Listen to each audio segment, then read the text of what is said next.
Comrades, power. Comrades, power. First and foremost, let me take this opportunity on my behalf of that of my delegation to apologize to all of you for being late and for having kept you waiting. It is not in my habit to keep people waiting.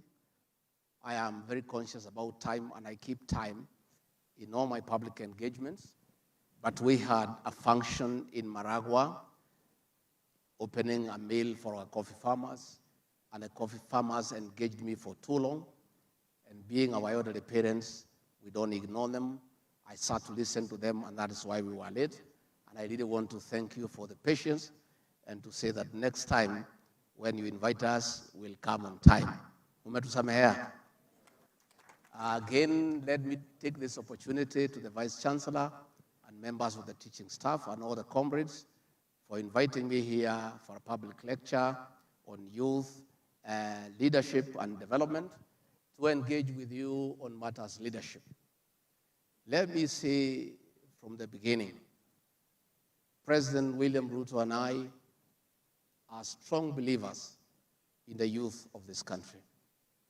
We believe in our young people. The President and I are convinced, beyond reasonable doubt, that the future of this great republic rests on our young people, who, as the Vice Chancellor has rightly put it, are 75% of our population. Any conversation about Kenya, the Kenyan state, the Kenyan nation, without talking about our youthful population, that discussion is not complete. Again, it is my joy to be in this great institution to engage young minds,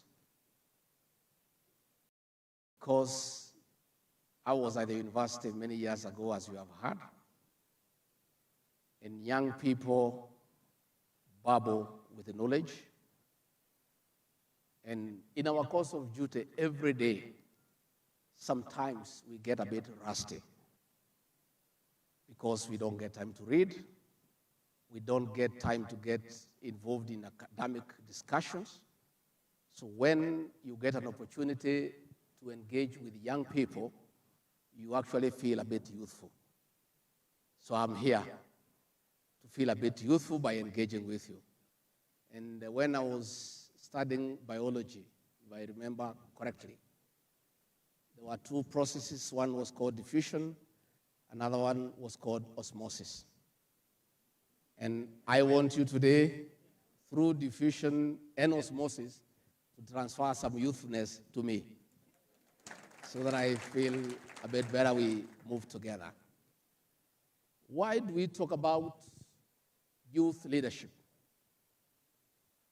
All great leaders all over the world, at one time or another, were young people. Leadership is not inherited. Leadership is nurtured. We want our young people to take their rightful place in society, in all spheres, in political leadership, in leadership in the financial sector, in leadership in our industries, in leadership in our social organizations. The youth of this country, including, must take their rightful place in leadership. And nobody will come for you from your mother's house to make you a leader. Nobody will come for you and say, oh, the daughters of so-and-so, please come and be our leader. Oh, the son of so-and-so, please come and lead this organization. No.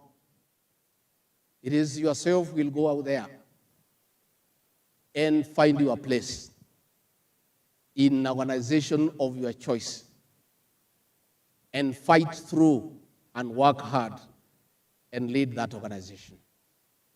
I've come this afternoon to tell you that the future of this great country is in your hands, and this country depends on you to take your rightful role in leadership. And I've come here to encourage you that it is possible. And I will be giving you my journey so that you know, even yourself seated here, one day you can stand here as Deputy President of the Republic of Kenya. I want you to know that one of you here can be at the Supreme Court as Chief Justice and the President of the Supreme Court. I want you to know among here, one of you can be the Chief of Staff and the Head of Public Service. I want you to know that the scientists here, one of you can be the Director of Medical Services. I want to persuade you that it is possible for one of you to be the Chief Executive Officer of the Equity Group of Companies. I want you to know that among you here, it is possible for one of you to be the Chief Executive Officer of East African Breweries. It is possible. And I want to tell you why. Or you don't think it is possible? It is not possible. This guy standing here was born in a small village 59 years ago in a grass-thatched house in a village called Herega, a colonial village. There had a big trench that had been dug by the colonialists to stop the local people from getting out of the village. His father and his mother were peasants with no education at all. He was born in a family of 9, and he wore his first pair of shoes in 1978 when he went to Form 1 in Kenyaga High School. Those days, it was a luxury for young boys to wear underpants because their parents could not afford them. They had better things to do. This guy seated here wore his first underwear in Form 1 called 007. And all the boys, to show off that they had underwear, they would pull it up and have the trouser down. And I have seen that is coming back. I don't know where it is coming from. And in the midst of financial struggle, the parents of this guy here struggled to take him to school. And by God's grace, he was able to go to Form 1, pass his Form 4 exams, go to Form 5 and 6, get admitted to the University of Nairobi, and get a job. And through hard work, praying to God, being focused, became a district officer in the government, worked hard, became an assistant secretary, continued working hard, became the personal assistant to the head of public service, Professor Philip Mbithi, continued working hard and being focused and praying God, became personal assistant to President Uhuru Kenyatta when he was the leader of official opposition, continued working hard, became a successful businessman, let alone sought for office, became a member of parliament, and today, by God's grace, is the Deputy President of the Republic of Kenya. It is possible. It is possible. And I want to give you a few tips in leadership because I want to invite you to become leaders. I'll be introducing to you at the end of the lecture a few young leaders have come with here. And why the President and I have agreed that we need to do a little bit more in mentorship. It was our desire to mentor our young leaders who are elected. But we decided that is not enough. Kenya is too huge. There are too many young people with potential for leadership. And if we just concentrate on mentoring the elected leaders, we miss a point.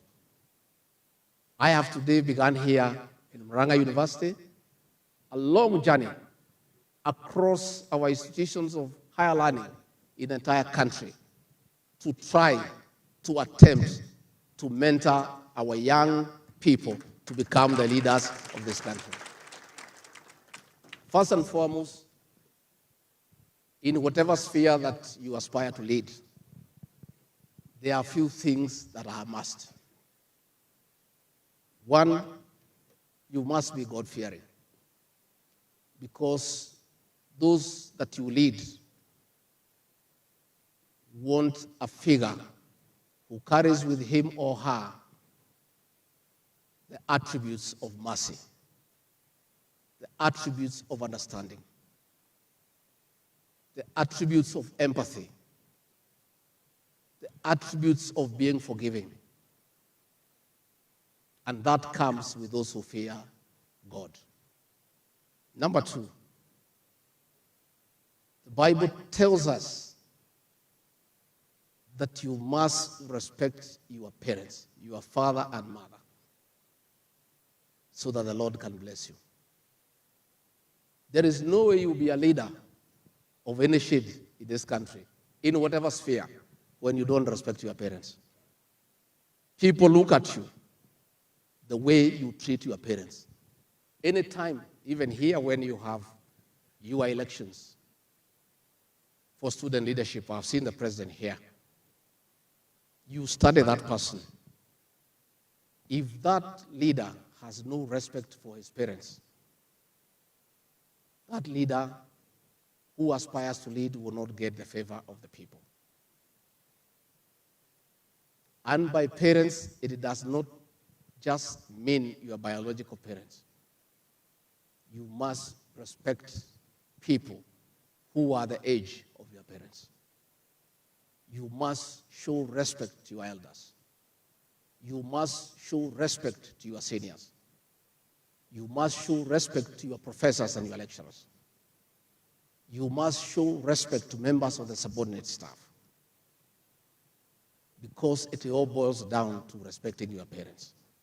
In an African setup, anybody, the age of your parents is your parent.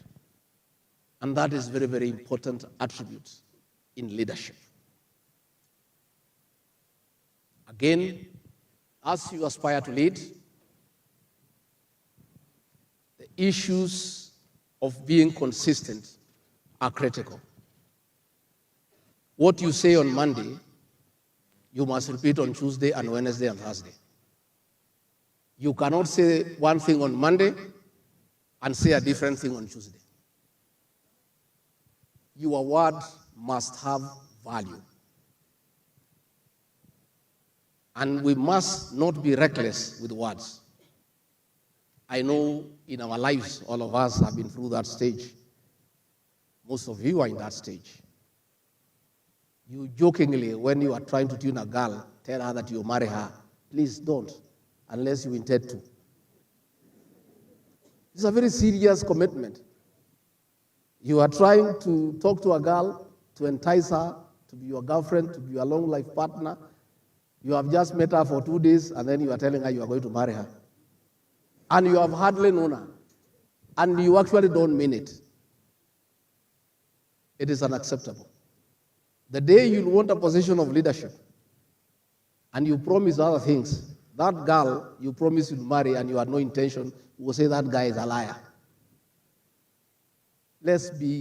Let our words have value. If you say, I will do this for you, before you do, think it through. Think it through. And only when you are sure you'll do it,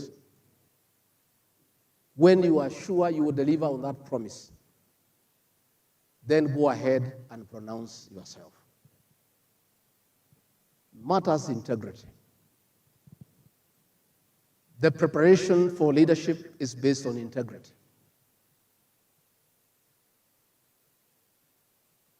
If, when you are in primary school,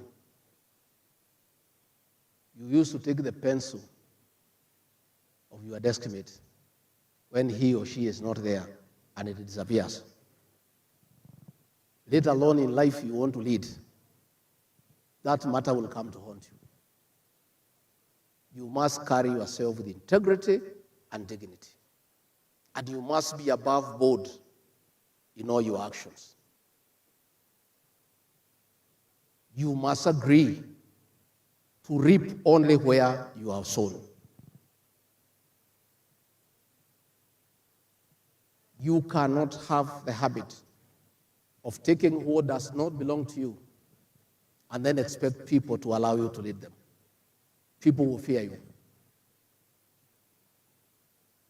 You must have what belongs to you. And if for whatever reason you want something that doesn't belong to you, please ask your friend to give you or to lead you. But don't take away things that don't belong to you. And that brings us to the whole issue of corruption in our Kenyan state. Many public servants have taken upon themselves to use their positions to unfairly enrich themselves to the detriment of the Kenyan people. And you find when you have been given a position of responsibility, instead of using that position for the public good, you want to use that position to enrich yourself, your friends, your family, your acquaintances. I want to persuade you this afternoon that as one of the strongest ways to prepare for leadership is to be a man and woman of integrity. I want to persuade you this afternoon, as we move on, that another important attribute of leadership and those who aspire to be leaders is courage. You cannot lead people. You cannot lead an organization when you are a coward. Leadership is not for the faint-hearted. Leadership is not for cowards. Leadership are for men and women who are courageous. You must, in a very steadfast way, stick to what you believe in. And don't let anybody intimidate you when you have taken a certain position. Think through what you want to do. Interrogate whatever position you want to take. Apply the pros and cons and decide what is good. Once you have decided what is good, stick to it to the end.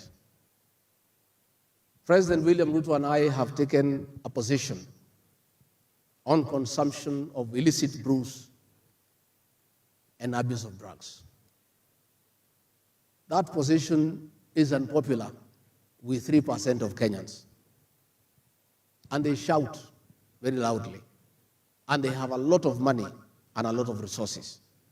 Drug barons are very strong people. I was at the coast and they were trying to intimidate me. They have serious money. They can bribe their way. They can even have you killed. They can arrange a car accident for you. They can organize for you for your food to be poisoned. But once you take a decision that you have applied your mind, that it is the benefit of the Kenyan people, is to the benefit of mankind, be a courageous person. Defend what you believe in courageously and publicly take a stand that this is my stand and nobody can intimidate me from that stand. That way you gain respect, you gain admiration. And any time you pronounce yourself on another topic, you are believable. But if you take a position in the morning on a certain matter, then you are confronted by 3-4 comrades in the afternoon. And you are told, wewe, utakutana na sisi. Then you change your mind. Your journey to leadership is curtailed because nobody can take you seriously. I want to urge you, comrades, that the word focus is a very important word. You must focus. You must decide what is it that you want to do in life. If you decide you want to be a Catholic nun, it's a very difficult decision. It's a difficult decision. or a Catholic father for that matter. But once you decide that is your calling, and that is the way you want to go, you must persuade your soul and your heart that that's what you believe in and that is what you want. And focus on that one. And don't be disrupted by anybody. Don't be distracted from your focus. There are people here, probably you want to be a doctor. But in the discussions in the library, when you are having your meals, comrades discuss how difficult the course in medicine is. And you start wondering whether you made the right decision. You have lost focus.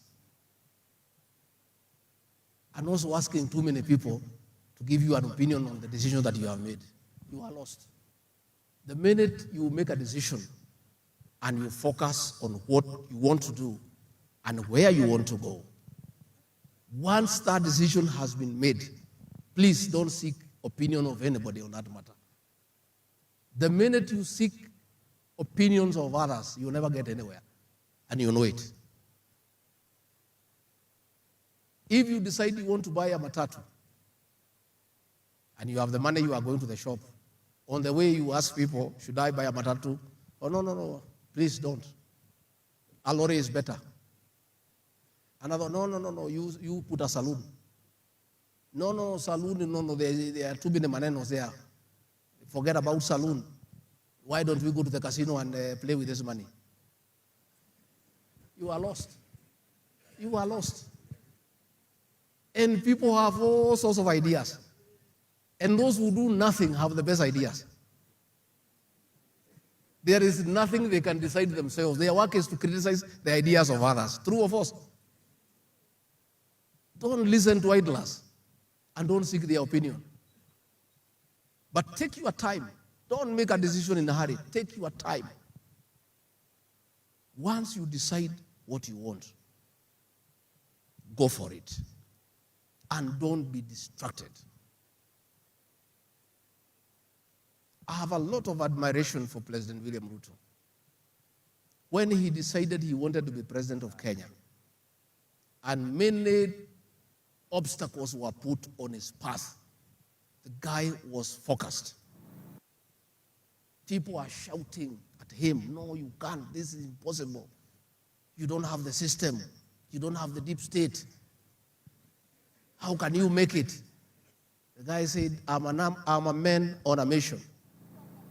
And no retreat, no surrender. I am a man on a mission.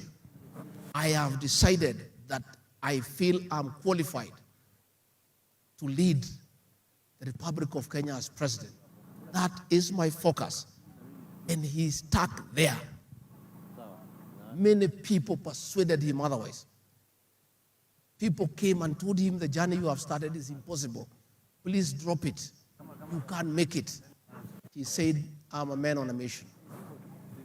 And by being focused, by sticking to the script, today, William Samoei Ruto, son of a peasant, is the president of the Republic of Kenya. I want to persuade you today that whatever calling that you choose, whatever that you decide you want to do in life, please, once you have decided, don't allow anybody to persuade you otherwise. Let me also say that in leadership, the journey to leadership calls for a lot of sacrifice. People are happy to be led by people who sacrifice for others. The leadership journey is a difficult one and sometimes lonely. But those that you lead and those you aspire to lead want to know that you have the heart to sacrifice for others. So sometimes in leadership, you may be positioning yourself for the position of the CEO. But you find another more qualified brother or sister, and you decide to sacrifice and let the other one proceed. People normally take that one very kindly. The ability to sacrifice for others. Again, in matter of sacrifice, leadership calls for a lot of time. You cannot want to lead, and you cannot sacrifice. You are luxurious outgoings. You want to be the president of the University Council here in Murang'a, yet you cannot spend time listening to the comrades and their issues. You want to go every weekend to Nairobi for a movie. It will not work. Leadership calls for a lot of sacrifice. And if you are not willing to sacrifice some things that are very dear to you and you aspire to lead, you will get into difficulties. These leaders here can tell you. This leadership is about sacrifice. We sacrifice a lot so that you have time to serve other people. You have time to lead people. And leadership calls for a lot of time. So as we ask you to aspire to lead in all spheres of influence, it's important that we put you on notice that leadership is about sacrifice. As the English say, you cannot eat your cake and have it at the same time. You cannot be a leader and you have all the time to yourself, the one that you used to have before you became a leader. It is important that you know so that as you proceed in whatever that you do, you appreciate. Let me, in a very simple way, tell you that matters humility are very, very important ingredients in leadership. Once you have been given opportunity to lead, one of the things that you must do, you must exhibit a lot of humility. Because leadership is about humility. It's called servant leadership. You cannot be given a position to lead people, then you talk down to them and abuse them and shout at them. You must humble yourself before those that you lead. Indeed, you must aspire to be first among equals. That you are a team leader, you are not a boss. This issue of being a boss is very destructive. Leadership is about being a team leader, where you lead others and you are the team leader. You are the first among equals. I think there is a novel I read by Jeffrey Archer called First Among Equals. You are just there, but you are leading the others. So as you aspire to lead in the various spheres, I want to persuade you that you must be prepared to exercise humility, so that when you are given that opportunity, you appreciate that opportunity you have been given by other people. I want to give you a few examples of great leaders who are very young, so that you know it is possible. President Mwai Kibaki, the greatest president of our times, that great economist from the London School of Economics, became the Minister for Economic Planning and Finance at the age of 31. A brilliant man at the age of 31. And he rose to be vice president and to be the third president of our great republic. Mwai Kibaki remains a very inspiring figure in our country's political development. But I'm most concerned about the age at which he came to leadership. And I want to persuade you that it's possible with you as well. Kenneth G. Domatimba, a man from this great county of Murang'a. In fact, he was the MP for this constituency. It was called Biri then. Became a permanent secretary at the age of 30. And he rose through the ranks to lead the Kenya Football Federation, to be a very senior minister of government, and to own a chain of hotels down at the coast and in Nairobi. And his prominence is still talked about, not just in this county, but in the entire country. Tom Joseph Boya became the Minister for Justice and Constitutional Affairs, again at the age of 31. That flamboyant, eloquent man from the Suba was youthful, had vigor, he was eloquent, and he was one of the brilliant minds this country has ever had before he was assassinated in Moi Avenue in Nairobi. Professor Wangari Maathai became the first woman to have a PhD in this country at the age of 30. She rose to be given the Nobel Prize later in life for her efforts in conservation. I want to talk about in entrepreneurship, Dr. James Mwangi entered Equity Bank just before he was 30. It was a building society that had many challenges with a few branches here in Murang'a and a few in Nyeri. A young man, determined, focused, a go-getter. Today, the Equity Group of companies is one of the biggest banks in the African continent. He was a youthful person. Jane Kiano, the late wife of Dr. Julius Gekonyo Kiano, another man from this great county, became the chairperson of Maendeleo ya Wanawake at the age of 20. She led all the Kenyan women for decades, and she came in at the age of 20. A girl of 20 years, focused, determined, disciplined. And there she was. Field Marshal Muthoni Kirema,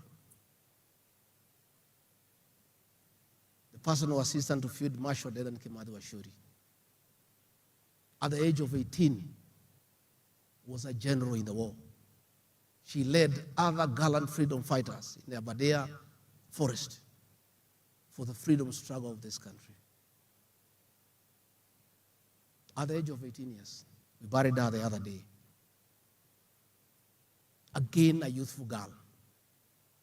Brave, courageous, determined, a go-getter.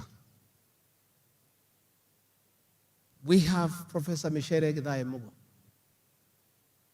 who became the first dean in the Faculty of Arts at the University of Nairobi at the age of 36. It was unheard of in those days in academia.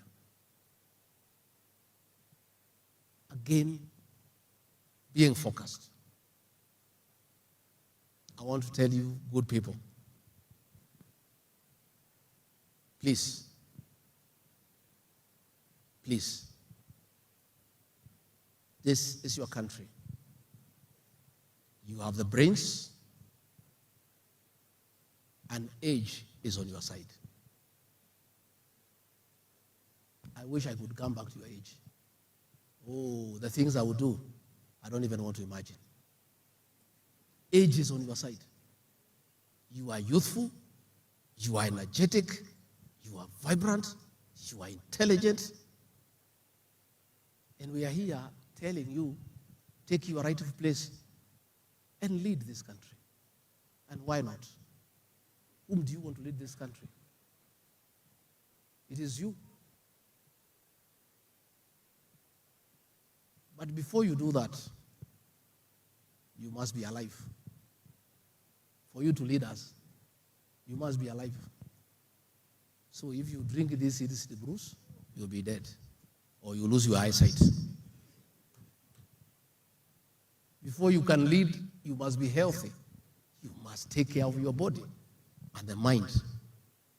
This mind, if you intoxicate it with illicit brews and bangi and drugs, whom will you lead? I cry for our people.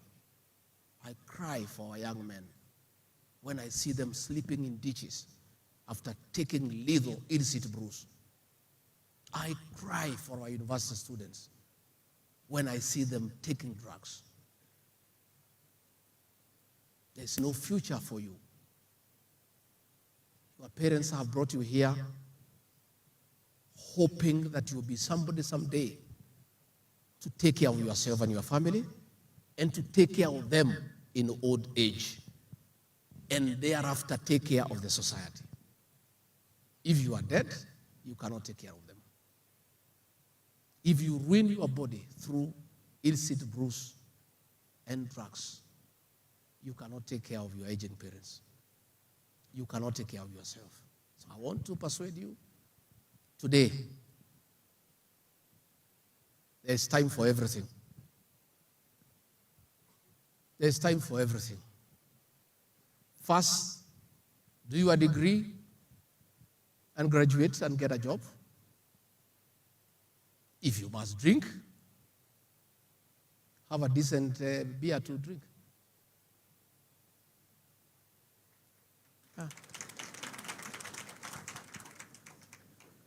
And when you can also afford to buy, and buy some people a few rounds, you feel good.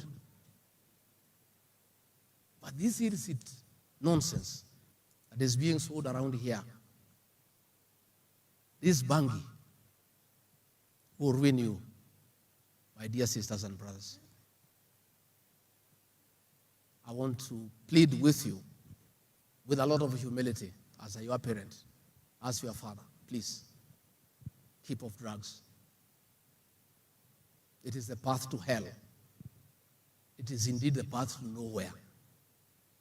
You'll waste your life and waste your chance to be anybody, not just within your family, but in the country.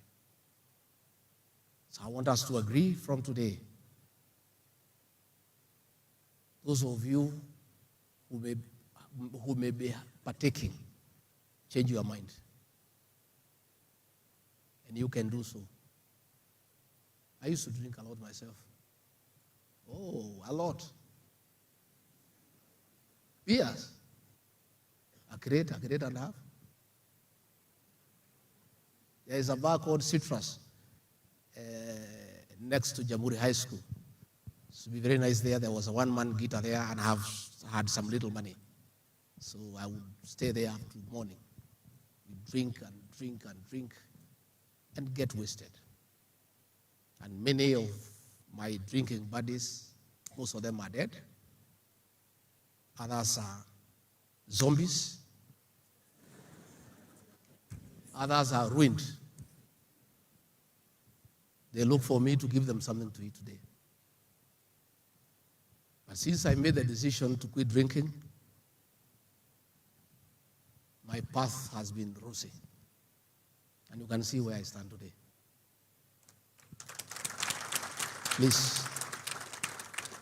Please, our young people, I cry for you. President William Ruto cries for you. I've come to talk to you, to ask you with tremendous respect and humility that your future is bright. please don't ruin it. You owe it to yourself not to ruin it. You owe it to your parents not to ruin it. You owe it to society. And you are very advantaged that you have a president and a deputy president who think about our young people and leaders who are willing to create a good atmosphere for you and the right environment to grow. We are willing to mentor you.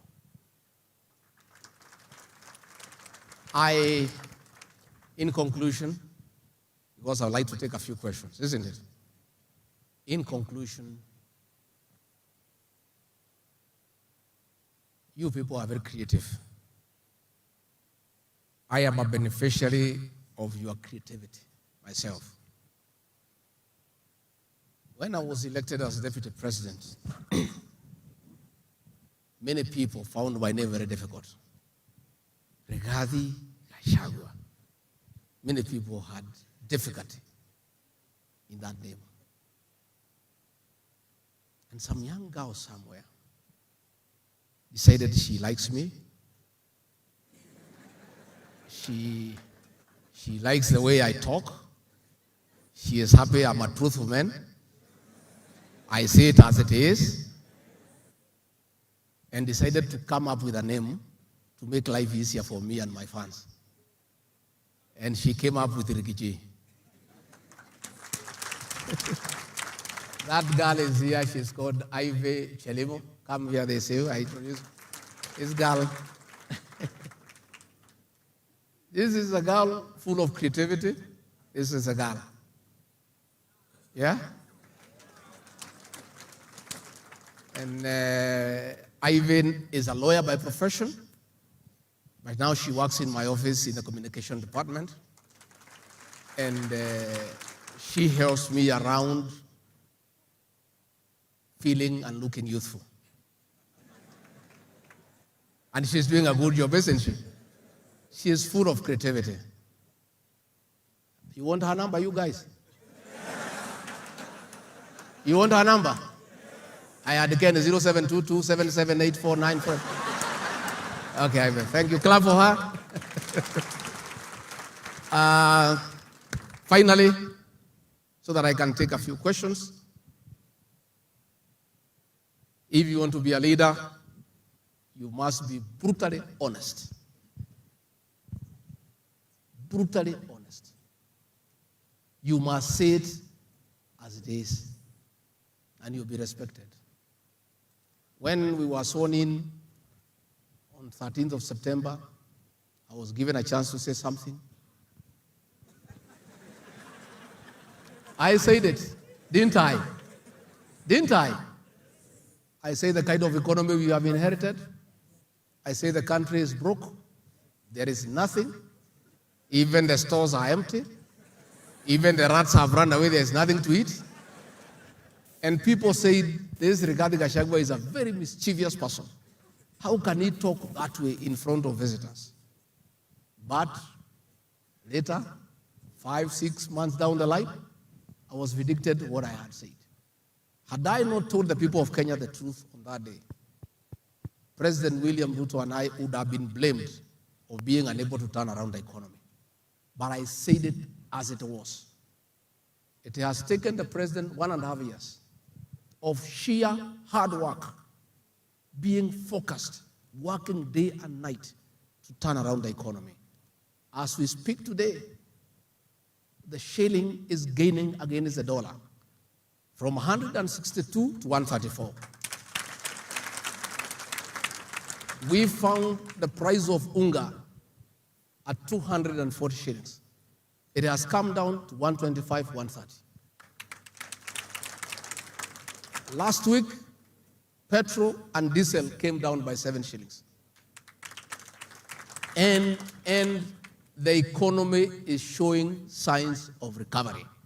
And I want to assure you, because I'm a truthful person, the future looks bright. Future looks bright. President William Ruto has a great plan for this country. And I assist him as his principal assistant in the management of the affairs of this country. And I can tell you from where I sit, that guy works hard, he's focused, he is determined, and he is not distracted.